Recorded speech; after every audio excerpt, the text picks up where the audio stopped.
Ya está.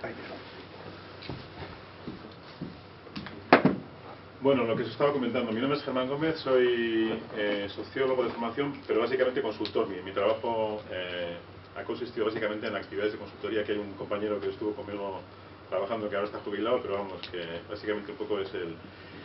os voy a hablar bastante de mi experiencia, porque parte de lo que entiendo que os puedo contar tiene que ver con mi propia experiencia de trabajo. Y la voy a contar con un poco de detalle porque haya habido una cierta evolución en una serie de aspectos que creo que son interesantes de cara al tema que vamos a tratar, ¿no? En primer lugar, por empezar así, por hablar de algo, simplemente recordar dos frases de Peter Drucker y Tom Peters, de esas cosas que lees y bueno, pues como bueno, pues, dos frases, ¿no? Dice: demasiados ejecutivos piensan que son maravillosos con las personas porque hablan bien. No se dan cuenta de que ser maravillosos con las personas significa escuchar bien, ¿no? O sea, la importancia de la escucha. Y en el caso de Tom Peters dice: una de las principales razones del bajo rendimiento del management, él pone americano, pero yo he quitado lo americano, lo he generalizado, es el hecho de que el manager no escucha ni a sus empleados, ni a sus clientes, ni lo que está sucediendo en el mercado. Esto simplemente yo lo dejo como reflexión, no la comento, pero sí que me parece como una cuestión un poco como un cierto déficit en cuestiones de escuchar, ¿no?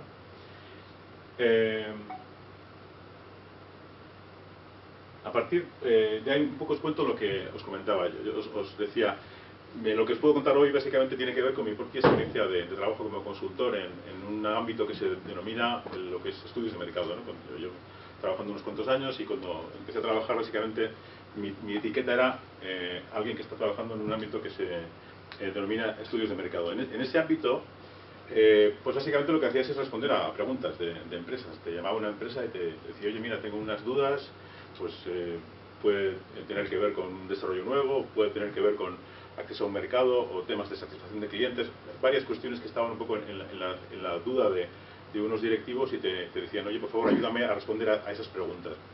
Y había unas cuantas preguntas que tenían que ver con imagen, con una serie de aspectos que más o menos están en el ámbito de lo que son los estudios de mercado. En esa duda, pues había muchas preguntas concretas, pero una muy importante que era básicamente: ¿cómo puedo hacer para vender más? O sea, al fin y al cabo, las preguntas concretas que te estaban planteando: oye, ¿cuál es mi imagen? ¿O cuál es mi percepción de satisfacción? ¿O esto que estoy desarrollando está bien o no está bien? Al final se traducía en una pregunta que era: bueno, ¿cómo puedo hacer para incrementar un poco mis resultados, mi facturación, el margen que estoy obteniendo con los productos que estoy desarrollando para el mercado? Para ese tipo de preguntas, que eran las que se estaban planteando en aquel momento, teníamos como dos caminos. Como técnicos de la especialidad de estudios de mercado, había como dos formas de trabajar, que era lo que llamábamos quanti y quali, ¿no? La parte cuántica era la que más habíamos trabajado, era hacer lo que llamamos encuestas, ¿no? Nos hacían una pregunta, por ejemplo, imaginaros que alguien te preguntaba: yo quiero saber si esto que he desarrollado una nueva lavadora o un nuevo equipo, si va a tener desarrollo en el mercado. Pues bueno, hacemos un cuestionario, hacemos una serie de preguntas con cuestionario a una muestra de la población, y de esas encuestas sacas unas conclusiones, y era un camino. En muchos casos la forma de funcionar era: hacemos unas encuestas para saber poder contestar a las preguntas de nuestros clientes, ¿no? O sea, yo tengo una empresa que me hace ese tipo de preguntas y hago una encuesta. Y había también otra técnica que era lo que llamábamos quali, que era hacer entrevistas, el hecho de conversar con algunos clientes. Y bueno, en aquella época más o menos pues, se iba combinando las dos técnicas. En algún caso hacías una técnica mixta, en otros casos básicamente encuestas, en otro caso básicamente era más bien entrevistas o grupos de debate, pero bueno, un poco los dos caminos estaban trabajando, ¿no? Y yo como profesional de todo aquello me empecé a dar cuenta de algunas cosas que me estaban sucediendo cuando yo tenía que llegar a un consejo de administración y contestar a las preguntas. Lo que pasaba es que a mí me venía un equipo directivo y me decía: oye, a ver, contéstame a la pregunta, ¿no? ¿Qué podemos hacer para vender? Y entonces, claro, cuando a veces que te encontrabas que habías hecho un gran número de encuestas, tenías un informe con un montón de gráficos y de estadísticas, y llegabas allí con tus datos y empezabas a explicar el porcentaje, no sé qué, no sé cuántos. Pero bueno, te contestaba la empresa: pero bueno, ¿y cómo lo ves? ¿Cuál es tu opinión al respecto de lo que me estás contando, ¿no? O sea, dame una contestación concreta sobre esto, si se vende o no se vende. Y yo me encontraba que en muchas ocasiones tenía muchos datos, pero no tenía la respuesta concreta a aquella pregunta. O sea, no tenía la forma de contestar claramente lo que me estaban planteando. Y por contra, cuando yo tenía, si habíamos ido por el camino de la derecha, por el camino de las entrevistas, de las conversaciones con clientes, me encontraba con que a veces tenía una base técnica mucho más sencilla, simplemente había tenido 4 o 5 conversaciones con algunas personas, y con esta poca cosa, que pongo entre comillas lo de la poca cosa, me encontraba que mi capacidad de contestar, de decirle a mi cliente, mira, yo creo que esto es lo que puede funcionar, o tienes que hacer estas cuestiones, estaba como mucho más sólida, mucho más asentada, ¿no? O sea, de tal modo que una, 2 o 3 conversaciones me daba mucha más capacidad de contestar a la pregunta de mi cliente que 50 o 500 encuestas, ¿no? Y desde ese punto de vista me daba la sensación de que algunas conversaciones eran factores clave en la capacidad de entender un proceso determinado, ¿no? Esa era la primera constatación que llegaba, la importancia de que a veces unas pocas conversaciones eran mucho más importantes que otro tipo de formas de analizar. La segunda constatación que yo empezaba a darme cuenta en mi trabajo era que esas conversaciones que yo podía tener, o mis compañeros, no estoy hablando por mí, pero vamos, es una idea que la puedo generalizar, había veces que no sé muy bien por qué, sin tener claros los motivos, había días que yo encontraba que una conversación salía muy bien y sacaba mucha información y tenía mucha capacidad de contestar a mis preguntas, y otros días, por motivos que desconocía, no funcionaba. No había buenas conversaciones, ni se conseguía sacar buena información. Y dijo, qué curioso, ¿no? Que algunas veces sucede que haces las cosas de un modo y sacas buena información, y otras veces no sucede así, ¿no? Y luego la tercera clave que empecé a ver con ese proceso era el hecho de decir, bueno, para contestar a la pregunta de mi cliente, no es tanto que yo tenga información de lo que he escuchado en una conversación, sino que incluso mi cliente esté conmigo en la conversación, que participe directamente en esa charla. Si yo le digo a mi cliente, mira, yo he escuchado al mercado y el mercado dice esto, tenía un valor, pero lo interesante era sobre todo coger al cliente y decirle, mira, vente conmigo y vamos a ir a conversar tú conmigo, a hablar con los clientes para sacar información. El hecho de que hiciéramos eso, la persona que tenía que tomar la decisión en la empresa de lo que estaba pasando y estuviera presente en la conversación, hacía que la respuesta que estaba buscando a la pregunta fuera mucho más importante. Y desde ese punto de vista, la constatación de que las conversaciones son factores muy importantes a la hora de tener claro lo que tengo que hacer como empresa, no ya como consultor, porque lo que eso fue provocando en mi trabajo es que nos fuimos diluyendo como investigadores de mercados, y lo que se fue evolucionando es en el sentido de decir, mira, lo que es importante es que las empresas tengan directamente conversaciones, no que haya alguien que es investigador de mercado que le conteste, sino que la propia empresa tenga de primera mano conversaciones con clientes para llegar un poco a esa conclusión. Esa es una primera constatación que la explico con el motivo de hablar de la importancia que para mí tienen las conversaciones con clientes para poder entender cuestiones que son fundamentales. También sí que me interesa hablar un poco de los clientes. ¿Cómo entendemos que son las personas? Los clientes somos todos. Voy a hablar de una cosa que nos afecta a nosotros mismos, a nosotras mismas, ¿no? O sea, al fin y al cabo todos somos proveedores y clientes al mismo tiempo, con lo cual lo que voy a decir vale para todos, ¿no? La primera idea que os lanzo es el hecho de decir que, bueno, la famosa frase de que el cliente siempre tiene razón. Bueno, no, hasta cierto punto, ¿no? Yo creo que la empresa puede decidir con quién quiere trabajar y en ese sentido puede decidir que no, el cliente no siempre tiene razón, ¿no? Y además suceden más cosas, los clientes a veces no tienen claro lo que quieren, no son expertos en la materia que estamos trabajando. Los clientes tienen algunas cuestiones, pero no son... Los clientes además son tímidos. Normalmente una característica de los clientes es que no les gusta hablar demasiado con un proveedor de lo que pasa por su mente. Normalmente tengo un proveedor y, bueno, si me pregunta, le pregunto, pero si yo en principio no tengo, pues bueno, pues compraría o no compraría, pero no le cuento demasiada información. Hay una cierta sensación en la cual los clientes no tienen demasiado interés en hablar de lo que pasa por su cabeza.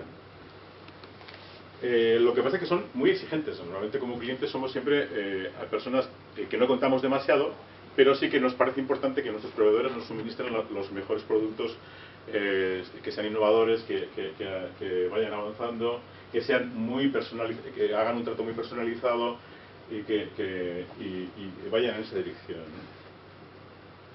Los clientes también somos, digo en primera persona del plural, somos vengativos. De algún modo, cuando un proveedor nos falla, le abandonamos y vamos a otro proveedor, y encima lo que vamos a hacer es no decirle nada a ese proveedor de por qué no nos ha gustado lo que nos ha hecho, pero lo que sí vamos a hacer es contarlo a otras personas. Vamos a hacer un efecto de rebote de por qué este proveedor no nos gusta, que va a ser un altavoz negativo muy importante de nuestra actividad, ¿no?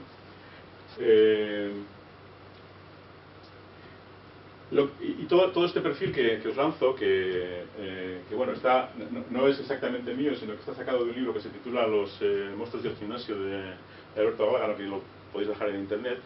Básicamente lo que nos dice es que los clientes, a pesar de todo ello, son nuestros maestros. Al final son los que van a decidir si nos compran o no nos compran, con lo cual, a pesar de que son muy tímidos, son vengativos, no tenemos más remedio que tenerles en cuenta en nuestro proceso de trabajo para entenderles e integrarles en nuestra actividad. No hay otra alternativa. Aquí pongo una idea que básicamente que es al final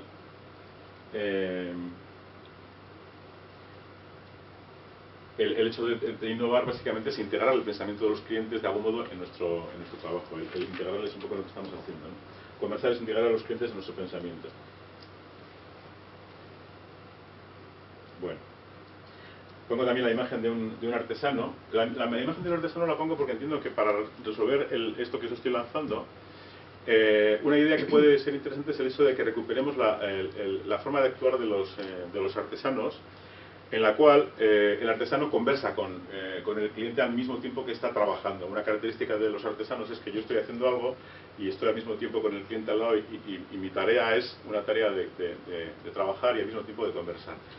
Bueno, de algún modo eso que os estoy lanzando, esa idea de decir, si los clientes son así, son alguien que no es fácil saber lo que piensan, y por otra parte es importante saberlo, porque si no realmente estoy trabajando a ciegas, pues una forma es plantearme algo de este tipo, ¿no? El hecho de decir que yo me busque una forma de trabajar por la cual yo estoy pudiendo conversar con mis clientes para poder sacar información. Ahora os lanzo una cuestión que es un poco entrar en lo que es una conversación, ¿no? Cuando hablo de conversaciones, a mí una imagen que me viene al recuerdo es Gila, ¿no? Los chistes de Gila en la tele, en la cual veías a Gila por teléfono hablando con su mujer o con el enemigo, o sea, me imagino que todos recordáis a Gila hablando por teléfono, y me entra la duda del hecho de decir, bueno, yo no sé, ¿esto que hacía Gila era conversar? O sea, no sé si alguien se atreve a contestar a esa pregunta, o decir, o es una conversación hasta cierto punto, pero de un modo limitado. Bueno, es una pregunta, ¿no? Como que uno se puede plantear el hecho de decir, joder, realmente es una conversación completa lo que estaba haciendo Gila en ese sentido. O por ejemplo, si yo ya lo aplico en general a las conversaciones por teléfono, ¿no? Yo, cuando estoy hablando con alguien por teléfono, estoy conversando, de algún modo sí que estoy conversando, que hay una conversación, pero es una conversación plena con todas las características que podemos asignar a una conversación. Bueno, ahora veremos a ver, pero podría haber sus dudas, ¿no? Por ejemplo, esto que estamos haciendo es una conversación. No es mucha conversación, porque yo estoy hablando, pero que todos estáis aquí escuchándome en silencio, y desde ese punto de vista se podría decir que esto es un monólogo, ¿no? O sea, Germán habla y los demás escuchan. Cuando luego ya acabemos, la idea es que se convierta en una conversación real y me digáis cosas y podamos discutir y hagamos un círculo, comentemos. Pero en esta parte que estamos haciendo, salvo que alguien levante la mano, y estoy encantado de que lo hagáis, ahora esto no es una conversación, es mi monólogo. Yo ahora tengo la voz y todos los demás me estáis escuchando. O una encuesta, por ejemplo, nos viene una persona a casa con un cuestionario y nos empieza a hacer preguntas. ¿Eso es una conversación? Bueno, pues también hasta cierto punto, ¿no? Se puede definir, ¿no? O por ejemplo alguien que está con un ordenador y está chateando con alguien y está mandándole unos chats, o por ejemplo alguien que está, algo tan habitual que hacemos hoy en día, está con el WhatsApp, estamos en el autobús o en casa con el WhatsApp y estamos mandándole a nuestro amigo, a nuestra pareja, a nuestro hijo, a quien fuera, yo te mando, tú me contestas. ¿Eso es una conversación? Pues en parte sí es una conversación, o sea, no podemos negar que es parte, pero hasta cierto punto, ¿no? Y en ese sentido, hasta cierto punto, para contestar hasta cierto punto, yo lo que he hecho ha sido buscar definiciones de lo que son la palabra conversar, ¿no? La primera definición que he buscado está en el diccionario de la Real Academia Española de la Lengua, y dice acción y efecto de hablar familiarmente una o varias personas unas con otras. Eso es lo que pone como la definición de conversación.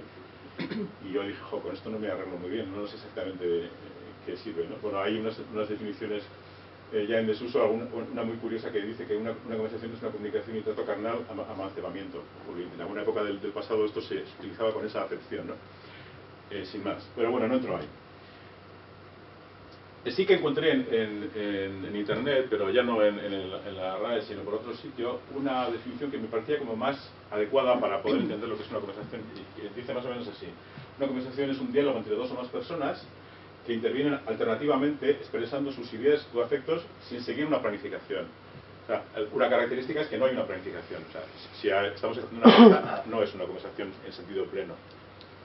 Se establece una comunicación a través de un lenguaje verbal y del lenguaje no verbal, gestos y muecas. Otra característica importante, estamos hablando de que en una conversación hay un lenguaje no verbal que es muy importante en esta comunicación. Con eso estamos diciendo que ya, por ejemplo, en un teléfono no hay una conversación plena, hay una conversación pero con una parte limitada porque no tenemos la capacidad de ver a la persona que tenemos delante, su mirada, sus ojos, una serie de gestos que está teniendo. En un WhatsApp lo mismo, yo estoy en un WhatsApp y pongo una frase y no sé la persona al otro lado cuando recibe mi frase cómo reacciona, no le veo sus gestos, ¿no? Solo sé que me contesta luego, y a veces en WhatsApp suceden cuestiones de que tú te das cuenta de que las interpretaciones son un poco complicadas, ¿no? Tú dices una cosa pero la otra persona aquello lo ha interpretado de un modo distinto. Si hubiera habido una comunicación personal mirando a los ojos, probablemente esa interpretación hubiera sido más certera, ¿no? Y luego también dice la tercera característica que dice es: a diferencia del monólogo, donde el control de la construcción lo tiene una sola persona, la conversación es una interacción por la que los interlocutores contribuyen a la construcción de un texto. De algún modo una conversación es un espacio en el cual las personas hablan y construyen algo entre las dos. Para seguir con esta idea, hay también un libro un filósofo chileno que se llama Rafael Echeverría, que habla de la importancia del lenguaje, y una cosa que dice este señor es que el lenguaje genera realidades. Que el lenguaje no es simplemente un elemento de comunicación en el cual yo te conozco y tú me conoces a mí, sino que a través de la comunicación entre las personas construimos realidades.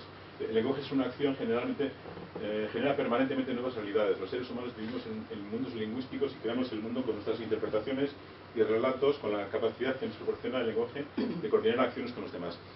Esto un poco me lleva a mí a pensar que en esas entrevistas que yo hacía con clientes, que yo o cualquiera hacía con clientes, no se estaba únicamente hablando de escuchar. Yo os he empezado diciendo que es importante escuchar, pero es algo más que escuchar, porque yo en una conversación con alguien estoy construyendo algo. O sea, no estoy simplemente haciendo de testigo de lo que esta persona me está diciendo que necesita, que busca, que le gustaría tener en un proveedor, sino que esa persona a lo mejor no tiene las ideas muy claras, pero en la interacción conmigo estamos construyendo ideas que no hubieran existido si no nos hubiéramos puesto a conversar. Con lo cual, de algún modo, lo que nos está diciendo este señor un poco va en esa dirección, ¿no? Con lo cual yo haría un resumen de esto que os estoy diciendo, que tiene que ver con tres ideas básicas, ¿no?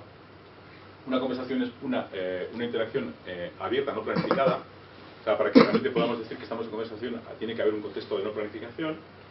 Tiene que haber una cierta presencia física. Cuanto más presencia física, más estamos incluyendo las características de la conversación, por lo que estamos hablando de los factores no verbales, que son muy importantes en la comunicación y que activan la relación. Y con la idea de que en ese contexto se trabaja la construcción de cosas en el ir y venir de lo que estamos hablando, ¿no? La construcción de ideas a través del diálogo. Entonces yo en ese sentido me quedaría como este sería un poco los elementos que entiendo que definen lo que es una conversación. A partir de aquí vamos a hacer un ejercicio. Bueno, voy a hacer yo un ejercicio de explicaros una serie de ideas de claves en 6 momentos, ¿no? En cosas que entiendo que os pueden ayudar para mejorar vuestras conversaciones y que, vuelvo a contar, salen bastante de mi experiencia en esos procesos que os he estado comentando, que tiene que ver con 6 momentos. Antes de cualquier cosa que vayamos a hacer una conversación con clientes, en la preparación, en el inicio, en el desarrollo y el cierre, y después de que la conversación ya ha finalizado. Os diría que hicierais un ejercicio que es, ya veo que algunos tenéis una libreta, que pensarais en todo lo que os voy a ir lanzando, porque os voy a ir lanzando tareas concretas o cosas que podamos hacer en cada momento de estas 6 fases, en conversaciones concretas que pudierais tener con clientes. Es decir, yo voy a plantearme sobre lo que me está planteando Germán, conversaciones reales. Yo voy a ver este tipo de conversación y que fuerais haciendo un cierto diseño, ¿no? Yo suelo hacer unos talleres, le llamo talleres de conversación con clientes, que básicamente consiste en hacer este repaso que vamos a hacer ahora, y después de ese repaso hacer unas grabaciones. Es decir, grabamos a las personas en conversaciones simuladas y las personas se observan a sí mismos cómo actúan en una conversación, puede ser simulada o incluso real. Podemos hacer que la persona se vaya a hablar con clientes y después vuelva y cuente su experiencia. Hemos contado un caso de empresas que han hecho un poco algo de esto, ¿no? Pero en todo caso sí que os diría que pensaréis sobre conversaciones